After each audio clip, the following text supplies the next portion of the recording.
বলতে চায় না। শুধু নিজে থেকে কথা বলা বন্ধ করে দেখো, দেখবে অনেক আপনজন বড় হয়ে যাবে। আসলে কেউ আপন হয় না। যারা তোমার ক্ষতি চায় তাদের আঘাত করবে না, তাদের সামনে একটু হাসি মুখে বাঁচবে। দেখবে তুমি আঘাত করলে যা কষ্ট পেত, ওরা তার থেকেও বেশি কষ্ট পাবে। যত মিশবে ততই মানুষ চিনবে, অভিনয় যে কত প্রকার হয় তা বুঝতে পারবে।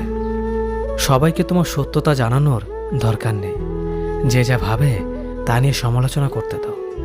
বেঈমান মানুষগুলো কখনো অপরিচিত মানুষ হয় না, খুব কাছের মানুষগুলোই বেঈমান হয়। পাতা ঝরার আগে পাতার রং বদলে যায়, আর মানুষ বদলানোর আগে কথা বলার ধরন বদলে যায়।